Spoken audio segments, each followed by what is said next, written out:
Anda tahu, biasanya kalau kita membicarakan tentang fondasi sebuah negara, pikiran kita pasti langsung tertuju pada hal-hal struktural yang kaku banget. Iya, yang kelihatan secara fisik kan. Betul, kayak dokumen konstitusi, batas wilayah di peta, atau mungkin gedung parlemen. Dan logikanya, kalau ada kelompok ekstremis yang mau meruntuhkan negara itu, target utama mereka ya pasti meledakkan gedung pemerintahan atau nyerang pangkalan militer. Itu pandangan klasik tentang revolusi ya.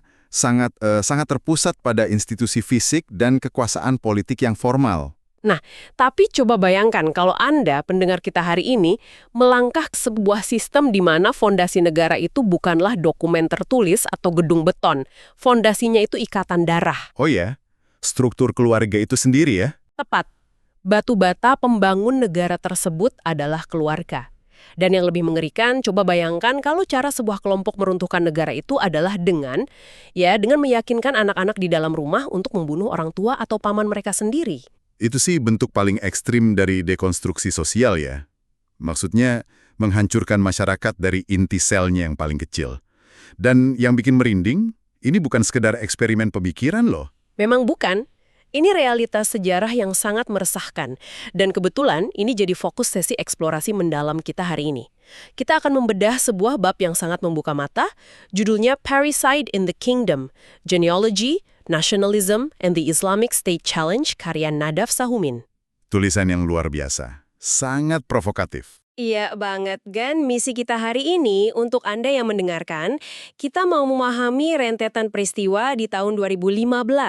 Saat itu ISIS secara terang-terangan menginstruksikan para pemuda di Arab Saudi untuk melakukan parricide, membunuh anggota keluarga mereka sendiri, khususnya mereka yang kerja di lembaga keamanan negara. Dan pertanyaan terbesarnya itu bukan cuma, kenapa ISIS ngeluarin perintah sebrutal itu? Pertanyaan yang jauh lebih mendesak adalah, kenapa ada pemuda yang secara sadar mematuhinya? Nah, iya kan? Karena kalau kita lihat dari luar, insting pertama kita pasti ngomong, oh, itu cuci otak, atau itu cuma ekstremisme agama aja, selesai perkara. Betul, tapi analisis Nadaf Samin menolak penyederhanaan kayak gitu.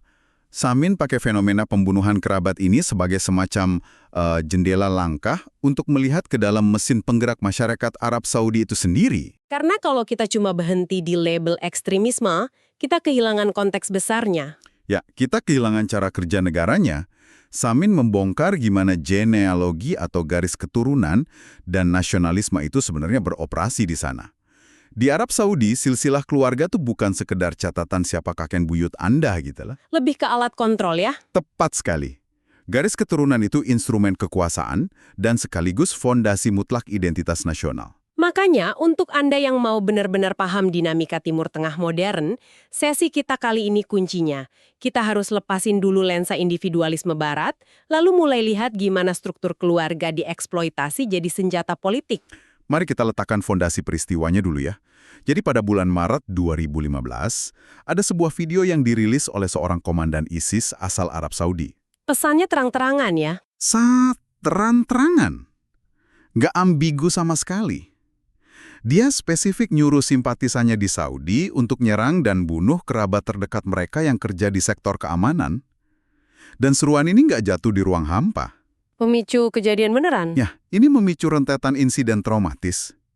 Kita bicara tentang kasus di mana sekelompok pemuda mengeksekusi sepupu mereka sendiri dan ninggalin jasadnya di jalan tol. Ya ampun. Terus ada tragedi anak kembar yang secara brutal menikam orang tua dan saudara mereka di Riyadh.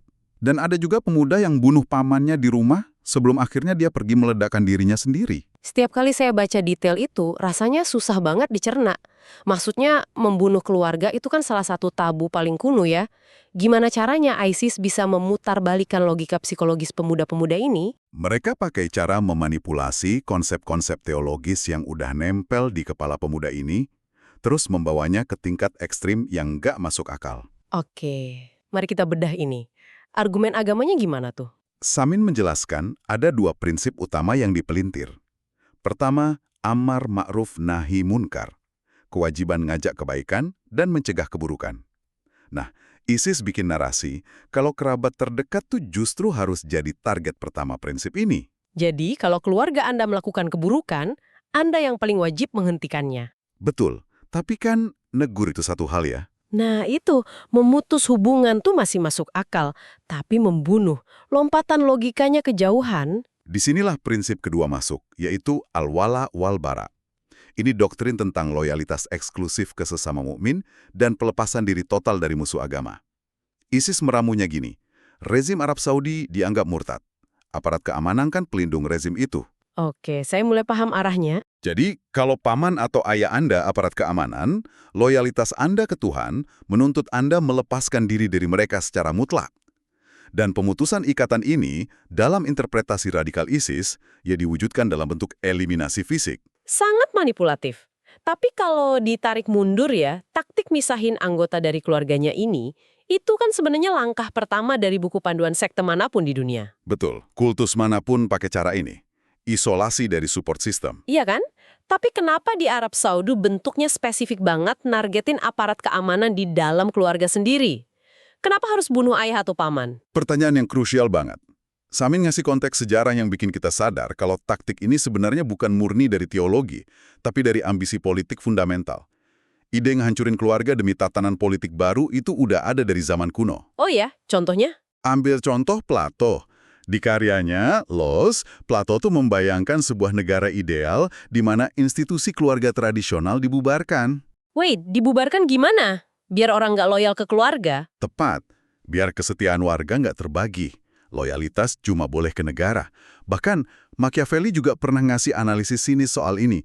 Dia ngeritik Cesare Borgia, tokoh Renaissance, karena Borgia nggak punya keberanian buat ngebunuh ayahnya sendiri, sang paus. Wow, Machiavelli banget ya. Jadi kalau mau bikin tatanan kekuasaan absolut yang baru, ikatan lama yang paling sakral harus dihancurin. Persis, secara teoretis menghancurkan keluarga itu cara paling radikal untuk ngeriset masyarakat dari nol. ISIS ngadopsi logika politik riset total ini, tapi dibungkus pakai ayat-ayat yang dipelintir. Disinilah saya merasa analisis Samin berlapis banget. Karena usut punya usut, target sebenarnya dari kampanye ini bukan sekedar agama, tapi ngeksploitasi luka sosial yang udah ada di sana. Ya, ada rasa frustrasi yang dalam banget dari pemuda Saudi terhadap struktur sosial negara mereka. Maksudnya pemberontakan melawan dominasi tetua, ya? Atau ageism gitu? Bener. Untuk ngebedah psikologi ini, Samin ngajak kita lihat kasus tragedi Abdullah al-Rushaid. Dia ini pemuda yang bunuh pamannya sendiri, Rashid al-Sufyan, seorang perwira keamanan. Kasus yang pamannya polisi itu ya? Iya, dan yang bikin riset Samin luar biasa, dia ngelacak jejak digital mereka berdua di media sosial sebelum pembunuhan terjadi. Dia ngebandingin dunia mental paman dan keponakannya ini. Kalau saya ngebayangin paman yang perwira keamanan, tebakan saya profilnya pasti kaku, otoriter, atau isinya propaganda pro-rezim yang agresif banget. Kayak gitu nggak sih? Justru kebalikannya. Dan itu yang bikin si keponakan makin muak. Akun Twitter sang paman itu potret sempurna warga kelas menengah yang sangat normatif dan jinak. Jinak gimana maksudnya? Ya isinya kecintaan pada sepak bola lokal, doa-doa yang dia unggah tuh ringan banget kayak Tuhan berikan cuaca hangat untuk saudara kita di Suriah. Dia kelihatan sangat nyaman dan patuh pada otoritas. Paman ini mewakili status quo. Hidup aman, digaji negara, nyaman lah ya. Terus kontrasnya sama si keponakan gimana? Wah, sangat kontras. Si keponakan pakai Instagram dan isinya penuh semangat radikal. Kekerasan, foto komandan jihad. Tapi ada satu unggahan yang paling menarik buat dianalisis sama Samin. Sebuah gambar diptyk, gambar 2 panel gitu. Oke, isinya apa? Di panel pertama, pada foto pemuda modern berambut gondrong, celana melorot, pokoknya kelihatan kayak anak muda yang hilang arah. Nah, di panel kedua, ada foto hitam putih pemburu Arab masa lalu, berdiri gagah bawa senapan. Di atas foto lawas itu, ada tulisan gede banget, Ajdad, artinya leluhur. Oh, wow. Itu krisis maskulinitas banget ya visualnya. Si keponakan kayak mau bilang, lihat generasi kita sekarang, lemah ke barat-baratan. Beda sama kakek moyang kita yang jantan di padang pasir. Sempurna. Anda nangkap intinya. Kebencian si keponakan berakar dari krisis identitas ini. Dia ngelihat patriotisme pamannya yang nyaman yang cuma peduli bola sama gaji bulanannya sebagai bentuk pengebirian maskulinitas. Karena mereka merasa nggak punya kemandirian ya. Jadi, pemberontakan berdarah ini tuh semacam reaksi generasi muda yang merasa dikebiri sama sistem paternalisme itu. Di sini ini jadi sangat menarik. Saya selalu ngebayangin situasi ini kayak remaja yang kejebak di rumah dengan aturan yang super ketat. Ayahnya nentuin jam malam, nentuin kerjaan, masa depan, semuanya deh. Terkekang banget ya. Iya, remaja ini nggak punya otonomi. Terus tiba-tiba ada provokator dari luar rumah yang bisik-bisik. Satu-satunya cara supaya kamu diakui sebagai pria dewasa tuh ya bakar aja rumah ini sama isinya. Analogi yang brilian, membakar rumah otoritas. Dan sumber kita mendukung analogi itu. Samin mengutip ucapan dari pendiri Al-Qaeda di Semenanjung Arab, Abdul Aziz Al-Mukrin. Dia ini pendahulu ISIS di sana. Apa kata dia? Dia mengkritik habis-habisan gimana pemerintah Saudi menanamkan mentalitas ketergantungan. Dia bilang, negara tuh bikin rakyat percaya kalau mereka nggak bisa makan atau minum kecuali kalau diatur sebagai pegawai negeri yang patuh. Jadi negara bertindak kayak ayah besar gitu ya. Ngasih makan, tapi nuntut kepatuhan mutlak. Persis. Dan ini membawa kita ke pertanyaan struktural yang lebih gede. Kalau negara adalah ayah besar, gimana cara negara seluas Arab Saudi ngawasin jutaan warganya satu-satu? Nah ini dia, Samin ngejelasin kalau negara Saudi secara harfiah pakai struktur keluarga sebagai instrumen keamanan mereka. Betul, hukum negaranya sendiri yang bilang gitu. Di pasal 9 Hukum Dasar Arab Saudi, kalimatnya tuh eksplisit banget. Keluarga adalah inti dari masyarakat Saudi. Ini beda banget sama konstitusi barat yang berpusat pada individu. Di Saudi, entitas yang relevan bagi negara, ya keluarga. Jadi kalau orang sana ngobrolin silsilah keluarga atau asal-usul suku, itu bukan sekedar pamer pas lagi kumpul keluarga ya? Sama sekali bukan. Itu instrumen birokrasi, alat pengawasan. Samin nyebutnya lineal authentication atau autentikasi garis keturunan. Bayangin aja, pemerintah pusat di Riyadh punya warga dari berbagai suku nomaden yang luas banget persebarannya. Kalau ada yang dicurigai jadi ekstremis atau penyelundup, cara nyarinya gimana? Lewat keluarganya? Iya, lewat jaringan genealoginya. Negara nekan kepala suku dan keluarga biar bertanggung jawab atas individu yang bermasalah itu. Wah, ini mirip kayak sistem franchise corporate ya? Kantor pusat kan nggak mungkin nge-micromanage tiap pegawai magang di cabang. Jadi mereka outsourcing tugas pengawasan itu ke manajer cabang, yakni tetua suku dan kepala keluarga. Analoginya pas banget. Dan pemerintah pusat nggak cuma ngasih kuasa simbolis loh. Mereka beneran bayar orang untuk itu. Samin bahas peran mu'arifun. Mereka ini pejabat kuasi pemerintah di tingkat lokal yang tugas utamanya memverifikasi silsilah keluarga. Pegawai khusus silsilah? Iya, mereka resmi diakui dan bertugas ngawasin kelompok kekerabatan mereka atas nama Kementerian Dalam Negeri. Bahkan ya, bulan Oktober 2015, pas banget kampanye pembunuhan kerabat ISIS lagi memuncak, Raja Salman keluarin dekret buat ngasih gaji bulanan rutin ke para pemimpin suku.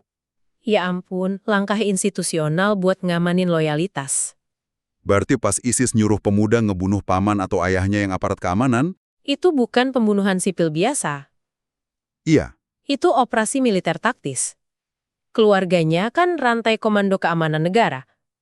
Ngebunuh sang paman berarti mutusin simpul pengawasan intelijen di dalam rumah itu sendiri.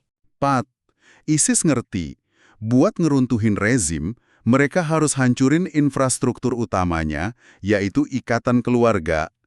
Ini yang Samin sebut nasionalisme kekerabatan atau kinship nationalism. Negara nyatuin rakyat lewat kebanggaan kemurnian darah ya, bukan demokrasi atau hak sipil. Betul. Anda jadi patriot yang baik kalau Anda mempertahankan struktur hierarki keluarga Anda. Karena itu, cerminan hierarki negara. Gila. Tapi kalau ikatan darah ini sekuat itu, gimana cara ISIS ngelawannya di tingkat akar rumput? Kan konflik ini nggak cuma pakai senjata fisik ya. Menurut sumber kita, ada pertempuran budaya juga lewat puisi. Nah, ini. Perang puisi di YouTube. Ini bagian paling surrealis dari buku Samin. Konflik silsilah ini meledak di media sosial. Dan tokoh utamanya adalah Sa'ad Al-Shatiri. Kenapa dia penting banget? Amatir muji-muji polisi yang ngehancurin tong minuman keras. Polisi yang patuh dong ya? Awalnya iya. Tapi terus keluarganya terseret perang Suriah. 2 saudaranya tewas di sana. Tragedi ini ngubah dia. Saat jadi radikal dan nyebrang gabung ISIS. Terus gimana dia pakai puisi buat nyerang negaranya sendiri? Awal 2014, sebelum gelombang Parisite itu, saat muncul di video rekrutmen ISIS. Dia nyanyiin puisi judulnya Ya Asib Al-Ros, Waina, artinya Hei pria bersorban, di mana kamu? Puisi ini spesifik banget nargetin pemuda Badui yang sering disebut tas. Memangnya pemuda Badui ini kenapa ditarget? Sadar tahu mereka sering merasa terpinggirkan secara ekonomi dan sosial. Di puisinya, dia ngejek gaya hidup mereka. Kayak nyindir pemuda yang cuma suka balap mobil di Bukit Pasir, nyanyi-nyanyi nggak jelas. Intinya dia bilang, kalian ngaku pria gurun sejati, tapi buang-buang waktu di bawah penindasan. Bangkit dong, angkat senjata, gabung sama kami. Wah, dia membajak budaya gurun buat memprovokasi ego maskulinitas mereka ya. Taktik psikologis yang cerdas sih. Tapi apakah berhasil? Pemuda Baduinya kepancing nggak? Oh, ini memicu ledakan budaya di YouTube yang disebut Ridia, atau kontes puisi berbalas. Ratusan pemuda dari berbagai suku bikin video balasan. Tapi ini yang paling krusial. Bukannya kepengaruh masuk ISIS, mereka malah marah besar. Dan tebak gimana mereka ngebalasnya? Pakai argumen teologi Islam? Sama sekali nggak. Mereka nggak peduli soal tafsir ayat mana yang paling benar. Mereka membalas pakai kebanggaan silsilah suku mereka. Serius? Ya, Saamin nyatet puisi balasannya. Ada yang bilang, saya seorang Utaibi dari kedua garis keturunan, murni ayah dan ibu. Ada juga yang ngancem, di tanah kuno suku Harp, kami akan membakarmu. Jadi yang respons itu ego kesukuan mereka. Mereka lihat serangan saat itu penghinaan suku, bukan dakwah. Jadi apa arti semua ini? Ini ironi sejarah yang luar biasa kan? Kalau kita pikir-pikir, kelompok Puritan kayak ISIS tuh aslinya benci banget sama fanatisme suku. Di mata ekstremis, ngebanggain silsilah secara berlebihan tuh bid'ah atau syirik. Betul, karena loyalitas cuma boleh ke Tuhan. Tapi ISIS nekat ngeeksploitasi budaya ini. Dan hasilnya, justru nasionalisme kekerabatan yang mereka anggap kafir itulah yang jadi perisai paling tebal buat ngalahin mereka sendiri. Analisis yang sempurna. Anda baru aja nyentuh inti dari tesis Nadaf Samin.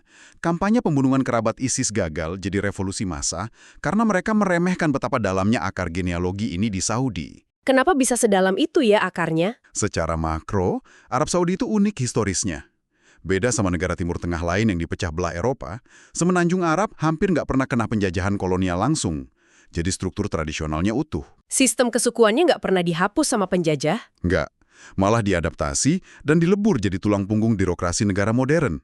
Makanya, nyuruh pemuda Saudi mutusin ikatan keluarga, itu sama aja kayak nyuruh orang nyabut tulang punggungnya sendiri. Genealogi itu pertahanan biologi negara tersebut. Kesimpulan yang solid banget. Negara bisa selamat dari gempuran sekuat ISIS karena asuransi loyalitasnya nggak cuma abstrak, tapi tertanam di biologi, ikatan darah, para paman, dan tetua suku.